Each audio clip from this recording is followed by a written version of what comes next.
That movie sucked. I kind of liked it. Movie Night Crew Network. Hello and welcome to Content and Capable, where I try to figure out what it really means to adult. Today I spoke to my brother James all about his journey into adulthood and what he's doing right now, while I've been consistently talking about his twin brother who lives in the middle of the desert. Welcome to Content and Capable, James. It's been really lovely to live with you. Oh no. What a trap. For listeners who may not know, because I don't mention it a huge amount, I mention your twin a lot more than you, but this is James. He's my brother. Hello. James, tell the listeners a little bit about yourself. I am Sam's brother. Wow, we've already established this one. As it turns out. I am a first-year science student studying in Australia. I lead a boring life of study and doing the classic stuff that uni students do. Yeah, like for context, we're in week 10 of 13 of our semester, which means that all our big assignments are due within the next 3 weeks. So it means you and I have spent ridiculous hours in front of the computer. And then you've got exams afterwards as well. Whereas I'm special, I don't. I've got 4 50% exams. That's 200%. If you get 200%, then you win. Success over 4 units. Yeah. Well, talking about uni, a lot of people get confused when we talk about uni and things like that. How did you get into uni? Why did you want to go and study a degree? And then, how did you get into that? Well, I wanted to study a degree mainly because I felt coming out of grade 12, I didn't have many specific job-specific skills. And I wanted to learn some things I can apply and say, hey, I have these skills that make me useful. Whereas school, I would have had to have built up what I would consider the skills in a bit of my own time as well. So I decided that I was going to do a degree. Wasn't quite sure, and then COVID hit, and I had probably an assignment for every class. And I did one assignment, which was my physics assignment. So I decided if I could be motivated to do it over COVID, then I probably would be motivated enough to do it as a job. Okay, yeah. I actually have heard this perspective because by the time you were doing this, I had moved out of home. But that's really interesting that COVID was like a test to make sure that you were motivated enough to do it through uni. I suppose that is like a good litmus test. Yeah, and I did have the added benefit of the year previous, so in 2019, I had done work experience. It was technically work experience for astronomy, but I followed a postdoctoral researcher around, and he was studying astrophysics. Looking at exoplanets and all the new satellites they're putting up, etc. And that sort of piqued my interest more in the bits where we got to sit down and have coffees with a bunch of people in science. Yeah. It's interesting that those conversations led to what you're doing now, whereas. And it's actually the same for me. I've only just realised this now. When I did work experience the year before, I was doing it in a newsroom, and it was kind of by accident because I didn't actually really know what I wanted to do. And I took it as a bit of fun. I've been told that it wasn't really serious, but go out and, make the best of it and enjoy it because it's a really great week. But then that led to the, where I am now, finishing up my journalism degree and going into journalism, which I've only just really realised that that's where that journey started. And it's the same for you, which is wild. Admittedly, we did go to the same school, so like there's a little bit of similarity there. But when you decided that you wanted to go and study physics at uni, where, what was like, I know that there was discussions had about the validity of going to study a theoretical degree at uni. What were some of the things you had to justify to others and yourself? Well, one of the main things that I had to justify is why don't I just go do an engineering degree? Because everyone loves engineering degrees. I spoke to a bunch of people and got mixed people. Some people saying, go do an engineering degree, and other people saying, well, what job are you going to get out of physics degree? And I realized, as I looked further into it, that a physics degree teaches you how to do the physics, but you need to, I need to, as a student over my time, go find people and talk to them and ask about their research to try and find what fields I can go into, because it's so broad and there's so much specialization that can be done. I need to find something. But when I was researching it originally, the jobs are quite hard to find when you are an outsider to the field. There's plenty of teaching jobs, but yeah, and like teaching is a valid, use of a degree, but that's not what you wanted to go into. No, I think there are other people more suited to teaching than me. I have this vivid memory of being, I think it was in year 8 or 9, and I was asked what I wanted to do, and I was asked by my aunt and my mother. I don't know why. Anyway, I said teaching because I just didn't know. That's the only career that I'd been exposed to in my life because I'd been at school.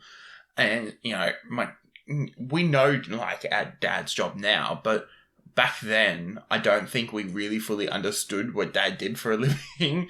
And so when I said that, they said, no, don't become a teacher. And, like, the aunt that was standing there was a teacher and is married to a teacher.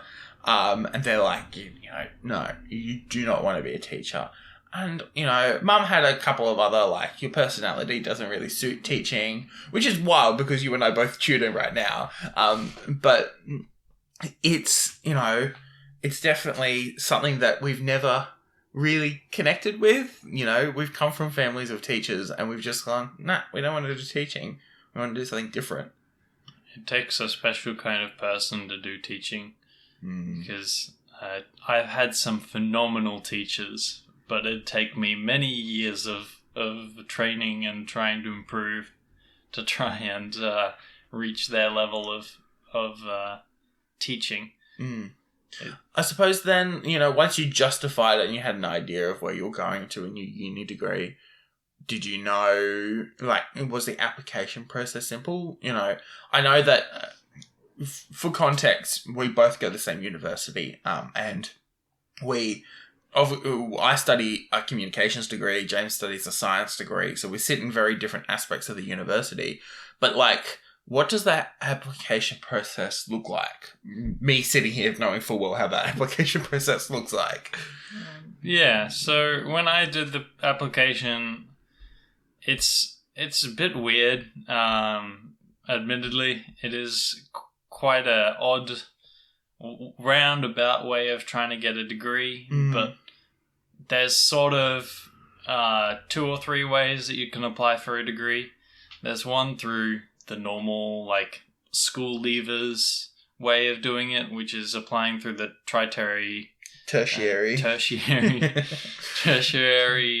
study application centre. Is that QTAC? Yeah, it's QTAC. So here in our state is the Queensland Tertiary Admissions Centre. Yeah, and that That basically is the middleman, and you list 6 degrees that you want to do. I haven't done it in a while, obviously. You list 6 degrees that you want to do. You can list up to 6. You don't have to list 6. And when your grades come in, they take the grades and then they take that to the university, and the university ticks and goes, we want these people and these people. And that way the work's already done and that you don't apply directly to the university, which is weird, I think. Because I think in the rest of the world, I think especially in America, you apply directly to the schools. Yeah, so basically you set preferences, and they basically go from the top of the preferences to the bottom of the preferences and go, do you meet the standards for this degree? Which is basically, what grade did you get out of the end of school? For Sam, it was between 25 being the lowest and 1 being the best. And then it was, for me, being between 30 for the lowest and 99.95 for the highest. I still don't fucking understand this. Why is 30 the lowest? Why can't 0 be the lowest? Because they don't want to make people feel bad when they get less than 30.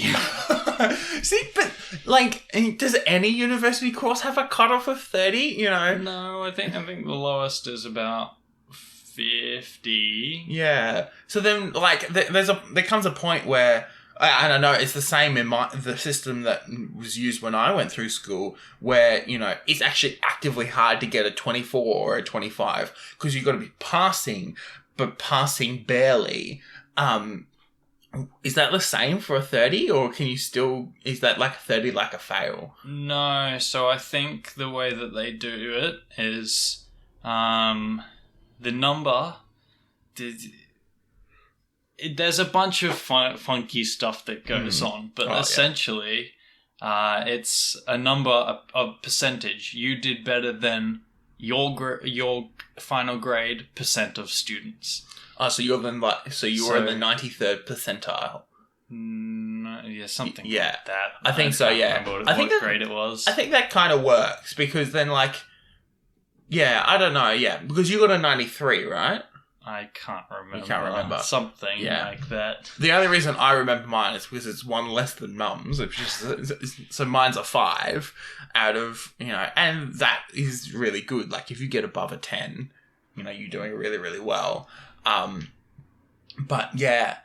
So then you said that there was 3 ways of getting in. That's one way. So applying through QTech. Yeah. Which varies from state to state. There's a bunch of different ones. They cost more in other states. We're actually one of the cheapest states to apply to university. So there's that. Then that you can also apply.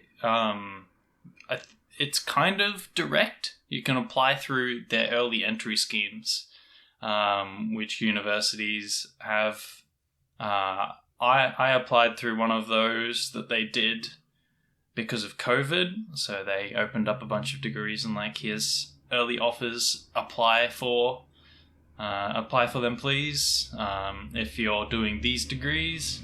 And then the third one is like going to the university and talking to them and applying directly. I think mainly like mature age students do that kind of one. Or if you're already in the university, I know if you're going to go end up doing a master's program or going to do your doctorate or something like that, you'll go apply directly through the university rather than through QTech. It's interesting though, but which one did you end up going through? I ended up, I applied through QTech, as all of us school leavers could. But I also did an early entry, and that was actually what ended up getting me in my degree. Because they based it off my marks I already had without my final exams. Which were 50% of your grades anyway. Well, for most of my subjects, they were either 25 or 50%. Yeah. But they didn't take those into account when they did mine, and I was applying for a science degree, so they don't expect insane grades. Like they kind of are after students doing well, but not. You don't have to be an A student or a star student to. Oh yeah, like there was no way you in. and I are definitely not like the high, like super high achievers. We sit, probably in the top 15%, which is still quite high. Let's be very honest, but we're never like the top of our cohorts. I suppose when then you're in uni or you're there. Yeah. Then you're there. and then you're there. Yep. And suddenly none of the stuff you did in school counts. If you remember stuff, that's an added bonus. I know. It's kind of sad, isn't it? Like, you get retaught how to do pretty much everything. But, before we jump into, uni life and stuff, you had like a full 3 months before you went to uni. What did you do with your time then? Well, not much. I suppose those schoolies. Well, I did end up doing schoolies in a. I didn't actually go to schoolies. I just went camping with a bunch of friends. Actually, can we? Because I don't think it's a universal thing. Can we explain schoolies? So schoolies is a thing that most grade 12s do, but I'll start by explaining. So schoolies is actually a program that's run by a bunch of people where they do it's basically a big festival for a week, where they have hotels and they get them booked out, and people come and school leavers come and join in this festival for a week, and they've got activities that you can go to if you should so desire and people generally get like a group of between 5 to sometimes 30. Yeah. And book a bunch of rooms in these schoolies hotels, and they get to go along and have a good time. This is really interesting. I've just brought up the schoolies website. Oh no, okay. I thought that it might be just like a Brisbane, a Gold Coast and Byron Bay thing. I thought it was only held there, but they've got heaps of things. They're pretty much everywhere. So all across Australia, including Coolum, which is weird. We were just up there last weekend. But that's the official program, and then we kind of just ubiquitously use that for like the week after you finish school and you go and celebrate with all your friends. Yeah, so you can either spend the money and go down to schoolies proper and experience schoolies, or you can just basically everyone does what we call schoolies, but it's just the week after doing something with your friends. Mm-hmm. And so I was with a group of 7 people, and we went camping and got sunburnt, broke a boat, and yeah. Yeah, your schoolies trip was wild. I'm very jealous. I spent my schoolies doing work experience, which, in hindsight, was terrible. Why the hell did I decide to do work experience? It was worth it in the end. I'm glad I did it. But none of my friends wanted to do things, and the people I reached out to were all full up, and I was actually really depressed about it. But, it is what it is, and we move on. And then, you had all of the summer to do whatever you wanted. Admittedly, it was COVID, so there wasn't a lot to do. That was enough to do. Well, we had your graduation and things, and then I went for a couple of trips. You guys did a whole bunch of things with your friends over the summer holidays. Yeah, we just a bunch of us from grade 12 decided we wanted to keep in touch, so we just met up over the holidays a bunch of times. Yeah, I'm very jealous. That's was very good because now I actually have still in contact with a good amount of people from grade 12, which I don't. There's not a lot of people who who keep in contact from grade 12. No, yeah, it's not like... I know that my mum was saying... I was having friendship drama, I don't know, at some stage during high school. Mum goes, to be honest, you probably won't keep in contact with them much past high school. And you and Will did the opposite, which is just wild to me. And then, uni... For context, school starts in late January, and starts back up for the new school year. It's the opposite in America because of seasons, like we have our summer over Christmas. We'll talk about Christmas, summer, some stage in a future episode, I think, because Christmas and summertime is wild. But then, school started back up. Did you feel weird not going back to school at the end of January? Yeah, but in a good way, because I was very glad I wasn't going back.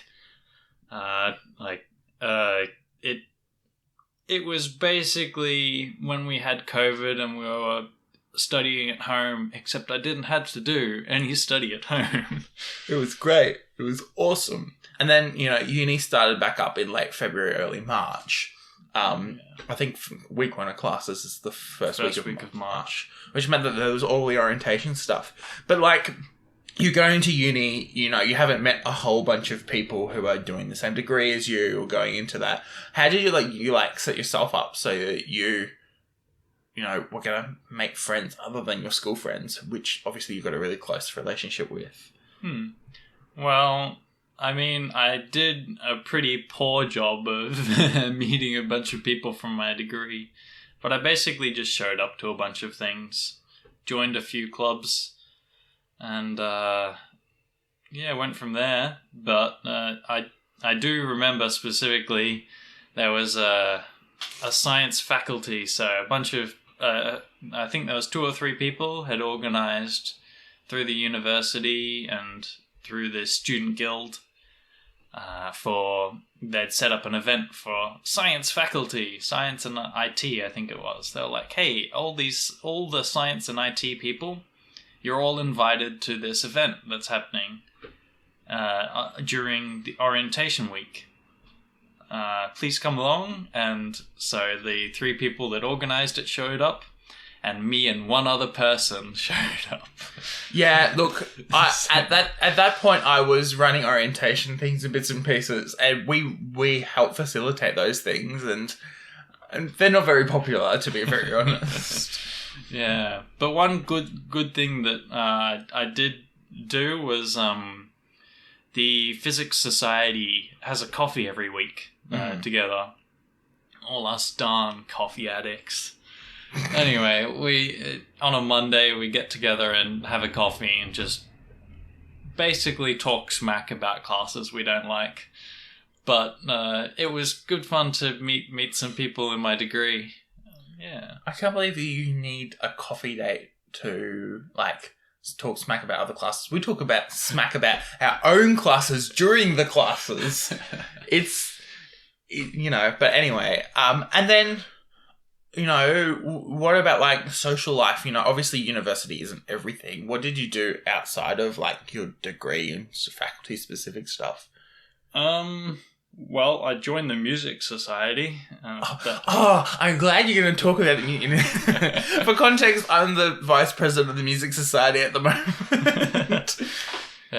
Joined the music society, and that's a bit of a taste breaker, except for I play trumpet, and the entire trumpet section does science, STEM degrees, so science, technology, engineering, or mathematics. Mm-hmm. So not much within my section, but meeting a bunch of people in completely different degrees on different campuses.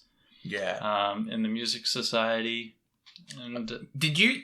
I actually want to know this. Did I kind of shoehorn you into making you join the music society? I was going to join it anyway, but yeah, you did help and hinder at the same time. I'm pretty terrible. I should stop, but I can't help myself. No, it's the music society is been a good place to meet people. But the friends I have from grade 12 also, the main people, which I still talk to, still hang out with. Yeah. Every now and then. Yeah, I don't know. Yeah, it's interesting because obviously you want to make friends in your uni degree, but the classes that you're in, because they're so intensive, because you don't have a lot of contact hours, you're doing a lot of work in those classes. You don't have a chance to really make friends with people. I have, because my contact hours are a lot higher than yours, because you sit in a lot more lectures. But it's still, even then, it's a struggle to make friends with people. I've got a couple of friends in my degree, and, I'm finishing up my second year now, but I would love to, make more friends. And I think that, the things like clubs like the Music Society or the other clubs, you're a part of a lot more clubs than I am, then they really help, make more friends. And, my degree has been a bit interesting so far, because we start with the first semester. You start with all the general science classes, so everyone from all 5 majors: chemistry, physics, earth, environmental, and biology, all go together. So you meet a bunch of people, and we all split off into individual degrees. Yeah. And then you have to start again. And it's always awkward walking into a class and going, other people I know are going to be in this class. Is there going to be anyone I know?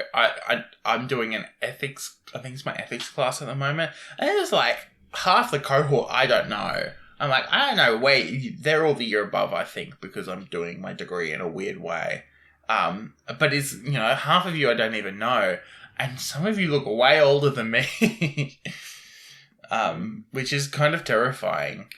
And then, like, getting into a rhythm of study, like, did you find it hard to get back into study? Yeah, kind of. I get the work done now. Mm-hmm. I used to have a lot of difficulty getting it finished by the due date, especially for the classes that were kind of more based on other majors.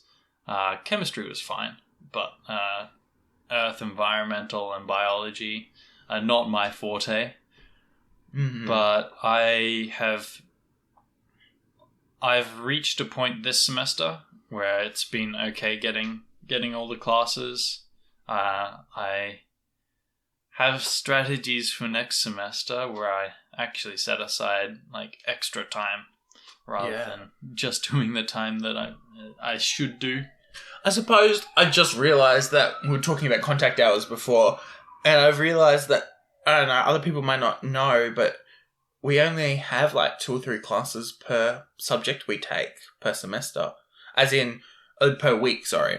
So, I don't know, your degree is different from mine, but most of the time I have a lecture and a tutorial and maybe an extra workshop, depending on the unit, a week.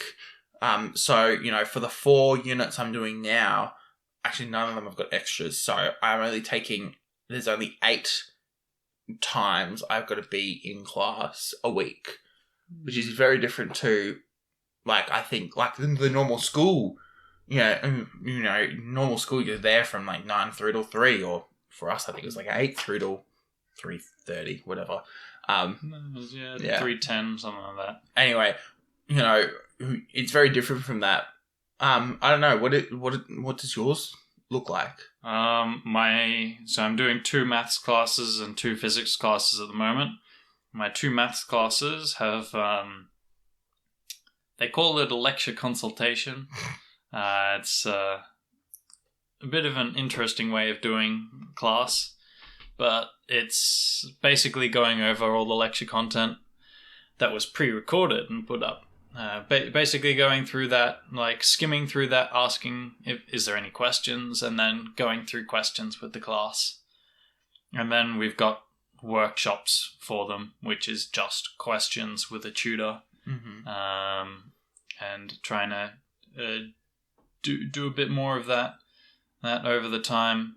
And then we've got the pre-recorded lectures. Yeah. But for my physics classes, we've got pre-recorded lectures, and then on alternating weeks, we either do a prac or a practical class, or we do a tutorial class, where the tutorial is basically just going through a bunch of questions, and then the prac class is assessment.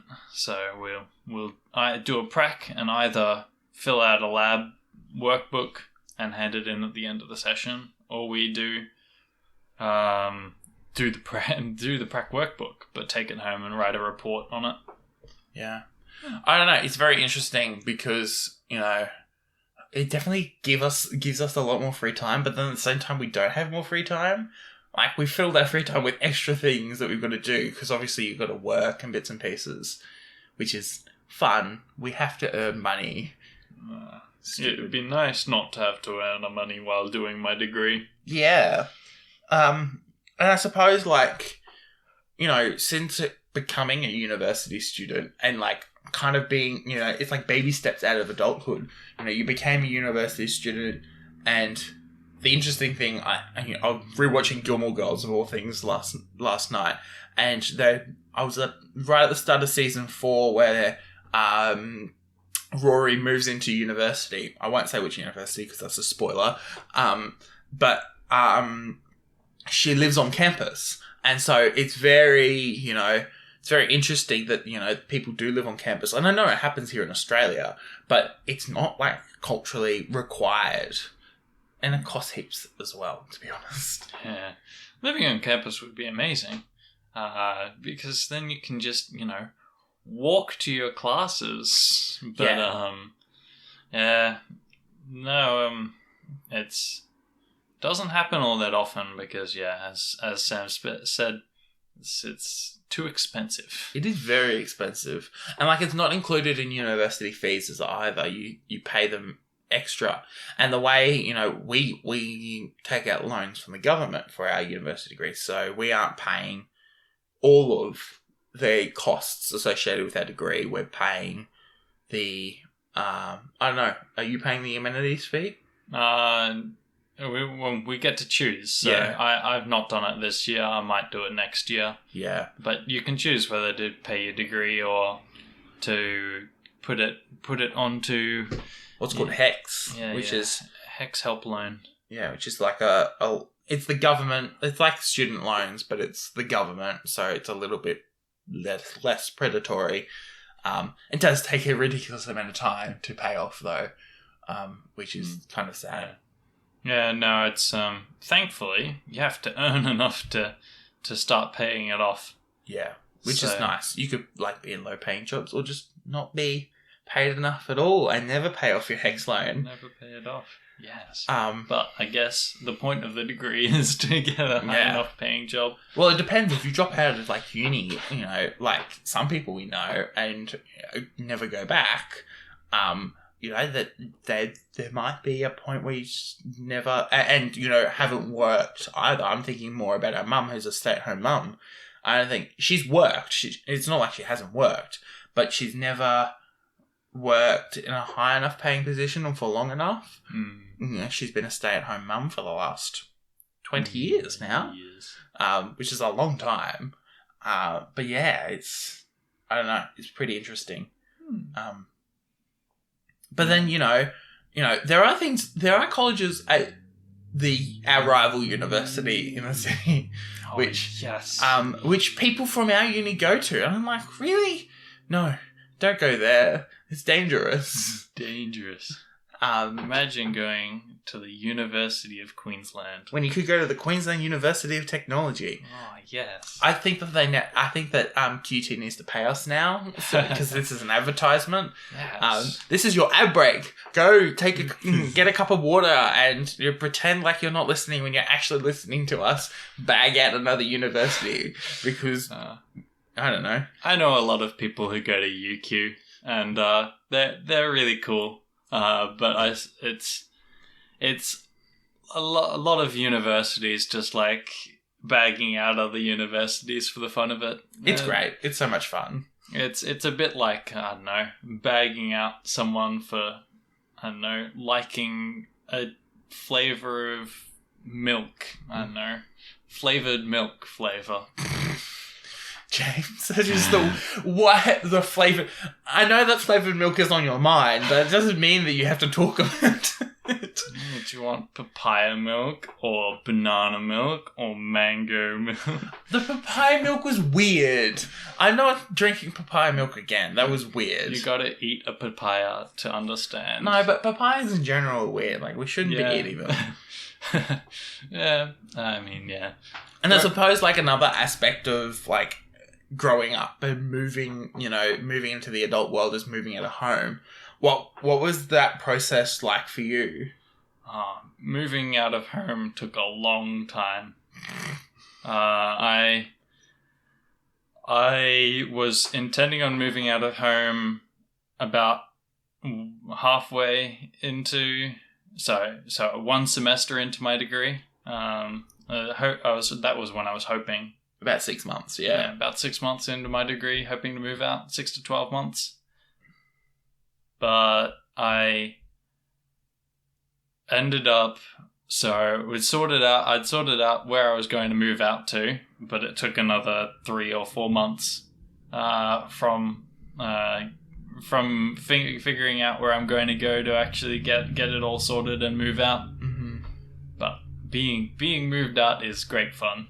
It costs more, but it is good fun. It means I can study more reasonably, and it means I can study less reasonably at less reasonable hours of the morning. And like, what was the thought process between, like, obviously, those reasons of studying more reasonably is a really important factor, especially because we are from a family of 10 children. So, it is very hard to study. And I've learnt that going back and visiting. But what was the thought process behind going to, like, moving out? I forget what my question was, actually. Not the thought process behind going out, but like, what was some of the reasoning going through your head? There was a few things. The reasons why I really wanted to move out was because it took way too long to get to uni. Mm-hmm. When you live that far out of the city, it's pretty hard. It was probably an hour and a half trip, if longer if it was raining, or if I didn't take my bike. Whereas now, I think I spend 40 minutes getting to uni, which is a lot better. That's cut off, 50 minutes? Yeah. Yeah, of travel time, which makes a big difference. Yeah, it's definitely like moving that much closer to the city. There's a particular river in our city that if you cross public transport, it gets better, but like pretty much tenfold, which is just, awesome. But it's kind of sad that, you cross that river and you live further out, and it's nicer out there, but it's just so far away to get in. I don't know, my process was I moved to the grandparents' place and was living in the grandparents' place. So I moved about the same time that you did. Actually, a little bit earlier. In terms of portion of my degree and portion of your degree. And then moved out, lived with the grandparents for I think it ended up being almost 9 months. Because I don't think I moved into my place in the city until February. No, it wasn't. It was a little bit after university started. I was annoyed by it. And moved in then and stayed there. And then Mum and Dad were like, we're buying a house as an investment property. Do you want to rent it off us? And we were like, yeah, that sounds like a smart idea. It's better than trying to find places in the city and, nothing being quite right. But then that took, I don't know, I broke my I didn't break my lease. I finished off my lease and I had to, wait another 2 months before the place was ready, which was terrible because we had to fix it up a little bit. Renovation. I know. Yes. That's why I was like always mad on a Monday night, because Mondays were like the day that Dad was free to fix the house and he wanted help. And so I would go and help, but I would miss all my classes. And there's like no attendance taken for my classes. So, I didn't really care about it. But I was mad because then like I didn't do anything else. All I did was work on the house. And then we get to like rehearsal at 7:30 at night. And it's like, oh, I'm in a really bad mood. And even the slightest inconvenience just made me very angry, which you got to witness firsthand. I'm very sorry about that. Yeah. No, but now that I am out, it makes it a lot easier. Yeah, it definitely does. Like, just like even last night, I went out to go, hang with some friends, and it was just so much easier. I didn't have to leave at 5 o'clock to be in the city at 7:30. I could be, I could leave here at 6:30 and make it in there at a reasonable time, and stay later as well. It's nice to be able to like stay until the end of things. Because you're not worried about getting back at ridiculous hours. Admittedly, I did get back pretty much at midnight last night, which was not fun. Mm-hmm. But yeah, I don't know. It's interesting, and uni life I think is so much more enjoyable the more you can get involved in it. Yeah, and you gotta making uni life work with work as well is great fun, because while being closer to uni does really help, being closer to uni and also taking on more work makes your time a bit less. Yeah. Especially when like work is back near our parents' place for us, and then we got to go all the way out there. And you've got to I'm going to finish class at 1, so I can be up there by 3 o'clock. And it's just a whole mental struggle. But, I'm very glad that we've moved closer to the city because it means that we can, we're kind of in between. We're halfway between university and our parents' place. We can go either way. Yeah. Like, it would always be good to be able to live further away from the city and not have to worry about too many things, but yeah, it's a convenience thing. Yeah, it's good to. It's good. It's good. It's good. Good soup. But in terms of like things you've learnt along the whole process of like getting into uni, working, and getting everything sorted, what are some of the biggest things you've learnt? I've learnt that travel time is an important factor for choosing your job. Because I've experienced jobs where I've had to commute to them for 1 hour of work and then had to come back home, and that doesn't work all too well. Mm-hmm. Unless they pay very well. But I've also learnt that I don't have to, like for uni life, I don't have to, there's no real expectations of me, because my parents don't know how I'm doing in my degree. My friends don't know how I'm doing in my degree. So if I do bad in my degree, that's okay. It's something that I've learnt is how well I do in my degree is how well I would like to do in my degree, and I get fulfillment from doing well in my degree. So I aim to do well. Yeah. And just that self-fulfillment rather than other people caring how I'm doing is really good to have, because it means that if I'm having a really bad time and an assignment is just going to absolutely crush me, then I know that if I'm going to have a real bad time doing the thing, is it going to outweigh the fulfillment I get from doing well in that? Yeah. And just that having that separation of people want me to do well, and just having that not really be something that's happens all that often is good. I suppose there's this real dichotomy between like school and university, at least here in Australia, where at school your success, your parents really care about your success, and your parents are really worried about how you're doing and how you're progressing through school, because obviously they care about you and they want you to get into like a good degree or, into the job that you want. And so they want you to do as well as possible.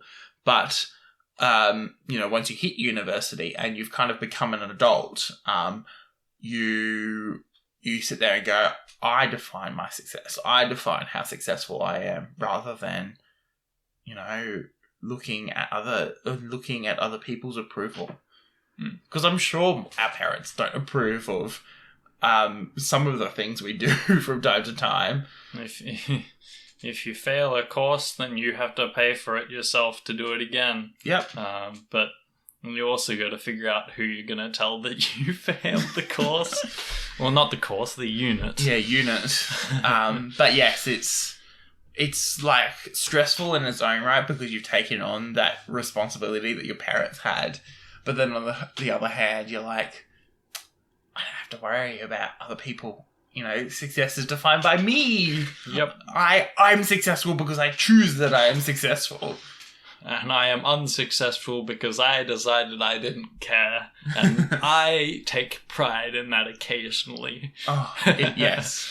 There have been points, especially at this time of, the semester. Our semesters last 13 weeks. Wow. It really makes, 13 being an unlucky number just, just a little bit. Anyway. Oh, you found the ant. I've been watching the ant for the last 5 minutes. But it really, makes the, what was I saying? I completely lost my train of thought. James, stop distracting me. Oh, no. I completely forgot what we were talking about. We were talking about defining success, etc. Oh yeah, there's been points where I get to this stage and I'm like, I don't give a fuck anymore. I could give a flying fuck what grade I get at this stage. And admittedly, that's when the highest percentage assignments are due.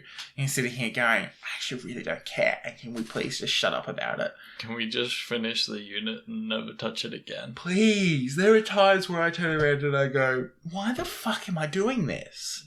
Why is this a part of my course? Yeah. But it's good to go and pass a unit that you didn't want to ever do again, and you don't have to ever do it again. And you don't have to get good grades for everything, because when you pass, you get your degree. No one cares what grades you got in your degree. Well, some people care about your GPA. Yeah, mostly the university, when they hire you, care about your GPA if they want to hire you for a staff position. But I've never seen it on like a job application. Then again, you're in a different field in the way that, like, I know in STEM people talk about their GPA, but they're still in uni, so I don't know whether it's affected their thing. But I do think I have heard people go, well, nobody really cares about your GPA. And the important part I found coming out of school, everyone's a wise man in hindsight, but did you mean hindsight is 2020? Oh, yes, big funny. Hindsight is 2020.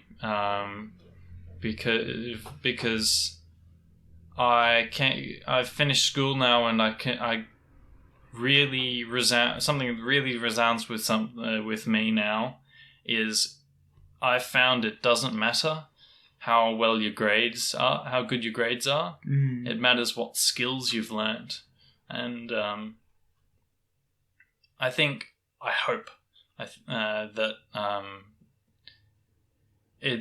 that's what I end up finding out in careers. Like, they're not looking for your grade, they're looking for the skills you have. And like, your grade sort of represents what skills you have in terms of the course, but it's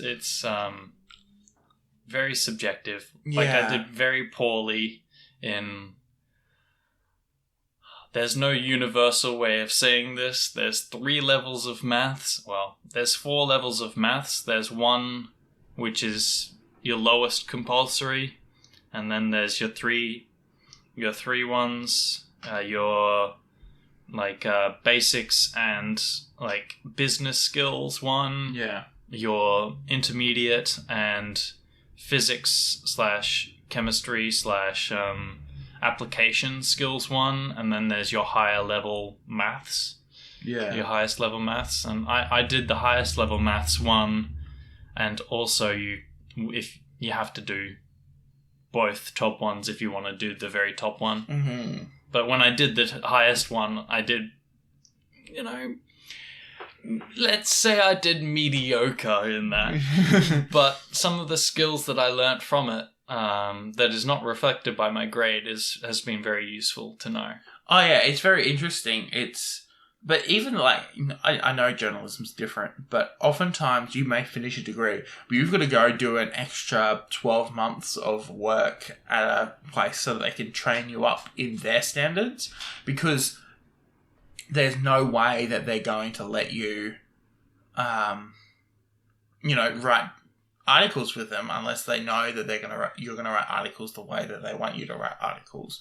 Which, is sometimes toxic, it's sometimes good. I think it's pretty smart option, because everyone writes slightly differently, and if you want like a coherent style for the whole of an article.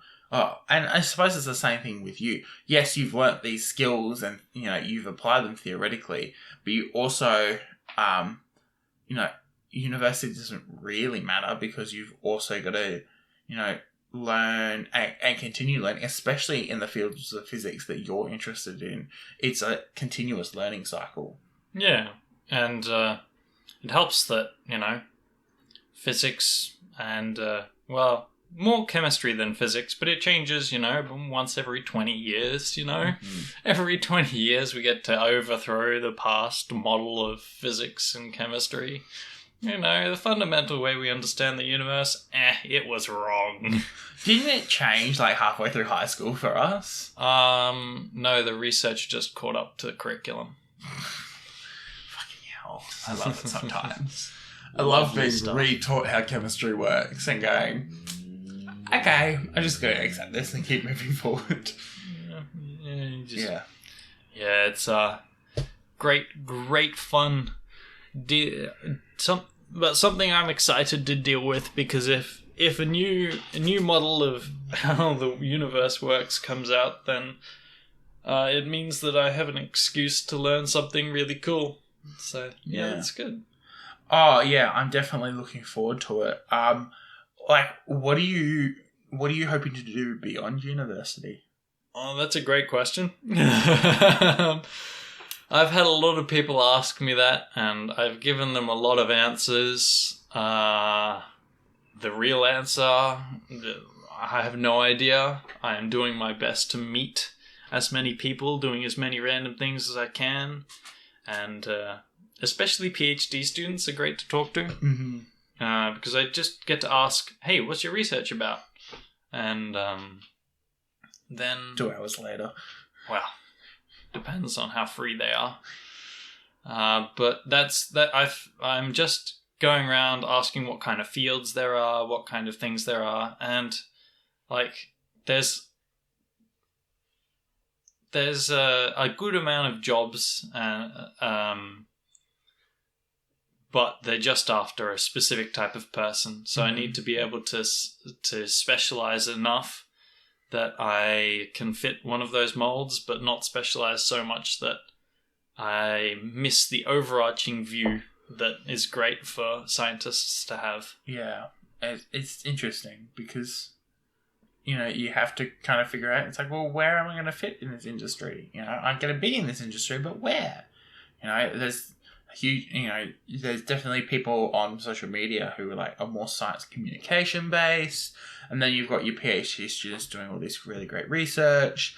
But then you've also got just your general experts and bits and pieces who have been working on these long projects for forever and an age. And then you've got, your experimental and things like that. So I don't know. I find science fascinating. As I have stated on the podcast before, If I didn't choose communications, I would be doing a science degree. But I don't know. Then again, you've forgotten all the maths. I haven't forgotten all the maths. Please. Just a good deal of it. For the record, I have not forgotten all the maths. I redid integration the other day with a year 10 student. Integration. And integration was Absolutely basically wild. all of year 12. Like, that was all of year 12. Yeah, but you had to relearn it. I didn't. It took me 10 minutes, James. I was like reading through it. I relearnt it. I was like, okay, I'm good to go. Let's do this. And I explained it to this year 10 student. All this math stuff. Yeah, I think I find it very funny. Everyone's saying another day without using y equals mx plus c, and the people who do have that. Well, congratulations to you, but I use y equals mx plus c most days. Yeah. But it's good fun, and I think it's good to be able to experience something that not most people do, because it's really is an extension of school. Mm-hmm. Just so happens that COVID got me motivated to actually like it. Yeah, whereas I can definitely see where people come from when they say they don't like it. Yeah, because it definitely requires a certain kind of person. Yeah, I don't know. Well, thank you so much for being on the podcast. I know I've been threatening to have you on the podcast for a while now, and you've been living in a little bit of fear, but now it's over. So you don't have to do it for another 6 months, and then maybe I'll threaten you again. Oh no! Gotta get an episode with the three of us on. Oh, I definitely think Will on. That will be chaotic. I would love it though. I think it would be awesome. We definitely have to do it at some stage. Has there been anything you've been watching, any media that you've been watching, listening, reading, whatever, that you want to share? I can't remember the author. But I read a wonderful book, that, look, it's an interesting one, for people who loved the books you read as a kid, but, don't get, as in the chapter books, the really long ones you might have read as a kid. There's a wonderful book called Watership Down.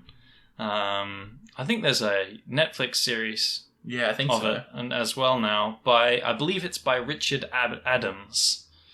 And if not, I'll let Sam know, and it'll be in the description somewhere. But I really enjoyed that book. It was quite a long one, but it was a great book to remind me of what it was like to read super long books as a kid, because it's more directed towards children, except it's but is it like Harry Potter? Like late Harry Potter kind of dark? No, or no? No, it's just an interesting sort of genre. Oh, okay. It's Interesting. about a bunch of rabbits. Yeah, I've seen it, and I've seen you attempt to read it for a very long time, and I don't know. Yeah, it certainly took a while, but I quite enjoyed it. Yeah. Well, my name's Sam. You can find me on Instagram and TikTok at sam.the.journalist. You can find me on Twitter at samobjournalist, because Twitter is a bitch. I've given... Actually, no. Twitter isn't a bitch because of the closure. You should see Twitter's Twitter page when Facebook and Instagram closed down. That's one of the things I'm going to plug. The other thing I'm going to plug is Father and Son Stories by Kym Lardner. Yes! James and I love this one. We listened to it as kids. It's from 2005. So it's a little old. But it's this musical comedian, and he's sitting in front of this bunch of kids telling these stories from when he was 3, when I was only 3. And James and I quote this on a daily basis, I think. And it's a really great kid laugh if you're need some real simple, funny kid comedy. It's really great for adults. I still find it hilarious. If you want to show it to, the small people in your life, they love it too. I showed it to my 6-year-old brother the other day. It's on Spotify and things. It's really awesome. And I really highly suggest you go and listen to it because I quote it way too often, and you might have heard some quotes in this episode and the episode with William many months ago as well, where we may have mentioned things like that. But yeah, thank you so much for being on the podcast, James. I really appreciate it. That's all right. Thanks for having me on. Well, we're finished. I'll keep recording because there might be some comedy gold here, but I almost feel like we should listen to Band-Aid. Oh, no. Yes, let's listen to Band-Aid. How long is it? I can't remember. I forget. Oh, it's 14 minutes. That's a bit long. Yeah, it's a bit long. But it's good. It's like a good podcast. Anyway, I shall stop recording now. Thank you for listening to Content and Capable. You can follow the podcast socials at Content, the letter N, Capable on Instagram and Twitter.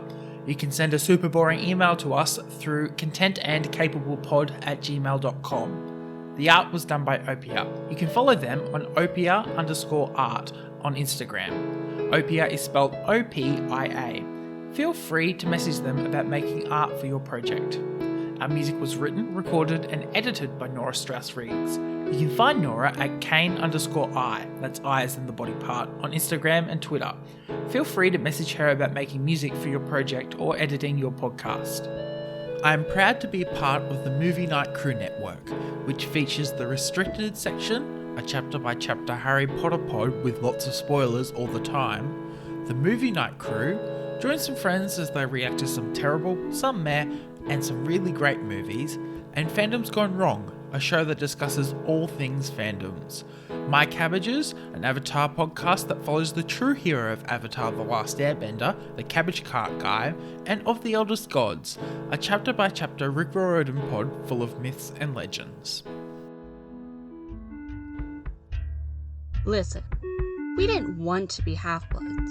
If you're listening to this because you think you might be one, our advice: stop listening to this podcast right now. Percy Jackson had the right idea when he told people to stop reading the books detailing his adventures as a half-blood. But we didn't listen to his warnings. And that's why we started this podcast, Of the Eldest Gods, where we read books written by Rick Riordan and talk about how they affected us as kids and continue to as semi-adults. You can find us every Thursday wherever you get your podcasts. Do you think we fooled them for a second there? Gods, I hope not. Bring on the monsters. We're making a podcast! Content and Capable is a podcast all about answering the question, how do you adult? Don't forget to rate and review it on your favourite podcatcher, and I will see you next Monday for another episode. That movie sucked. I kind of liked it. Movie Night Crew Network. Just because the floorboards make echoes. And I can't hang anything on the walls yet.